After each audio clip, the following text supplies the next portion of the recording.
What's up, fellas? I want to talk about some UFC fighters that I think specifically could turn around their entire UFC career in just one fight because they're either on a downward trot or they've been having bad results as of late. And that could mean within media, within their entire career, within the fight game, etc. So I want to start this off with Bryce Mitchell. Hot topic. Just stop talking about Hitler. Stop going on podcasts. Stop being an idiot. Go to an actual UFC gym and train with people.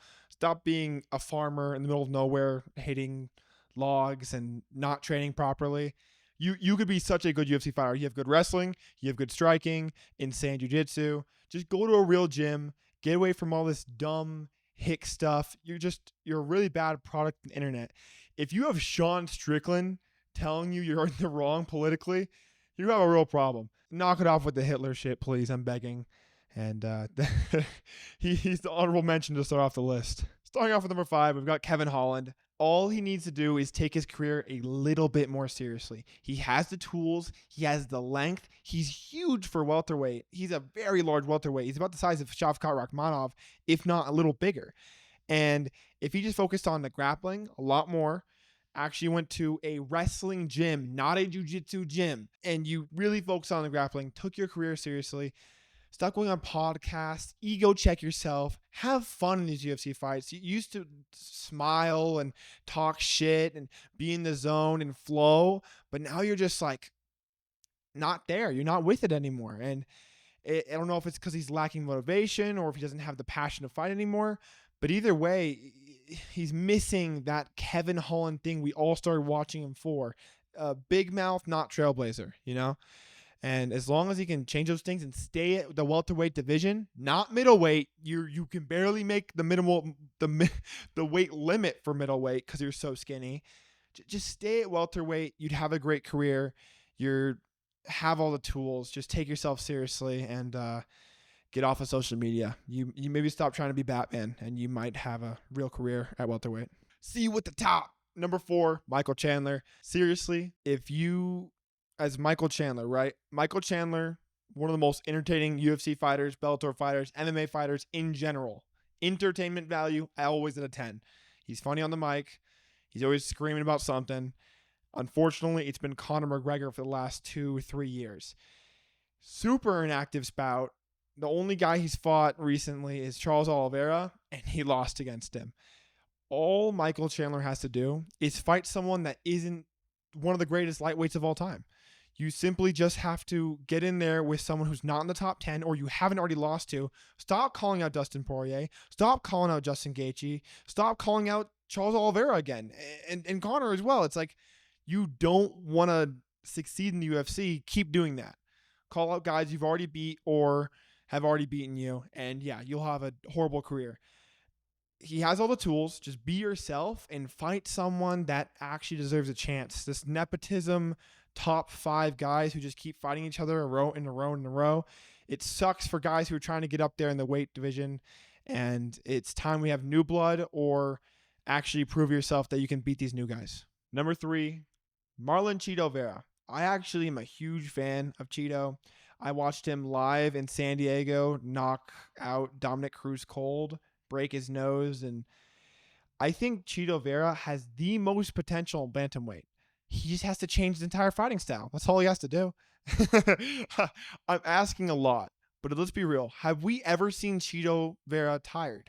Ever. Period. No, we haven't. Chito Vera doesn't get tired.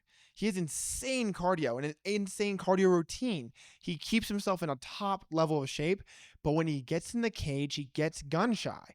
And it's been known because he's never won a round 1 on any judge's scorecard since he started in the UFC. And he's been in the UFC for almost 10 years, if not more than 10 years now. And it's really upsetting to watch him get into these fights where guys he's clearly better than, he just can't fire his weapons. He has good takedown defense. He has some of the best striking as a bantamweight. He just has to let the guns fly. If Chito Vera can decide to walk forward, pressure fight, strike consistently, throw volume in the power strikes behind the volume, he would be a contender. And right now he's lost that contendership because he's losing the guys that he really shouldn't be. He hasn't won since 2023 of August. He's inactive. He doesn't want to really commit to his strikes when he's fighting, and it's his ultimate downfall. If Chito Vera can really just turn up the pace in these fights, I'm telling you, he'd be in the top 3 every single year bantamweight. And he could challenge guys like Merab even. I mean, I don't think his down defense is that good, but I know his cardio is that good. It's better than Sean O'Malley's. It's better than Umar's. I think if you gave Chito an opportunity to fight a guy like that, where he actually used his fight IQ and his fight prowess, he'd do really well. And yeah, it's upsetting he hasn't done that, but I think he could really turn around his career if he just decided to change up his fight style. I'm so happy. Thank you. Tatsuro Taira was at number 2. Tatsuro Taira just needs a better striking coach. I don't know who his striking coach is, but the bro is feeding him edibles. Like, he is telling him, you don't need a strike. Your jiu-jitsu is too good. His jiu-jitsu is otherworldly. It is insane how good his jiu-jitsu, his anti-wrestling. No one's better in the flyweight division than him at grappling. The only guy who rivals him is the UFC champion, Alejandro Pantoja. So if you could just get a striking coach that actually cares about you, Tatsuro Taira, you're set.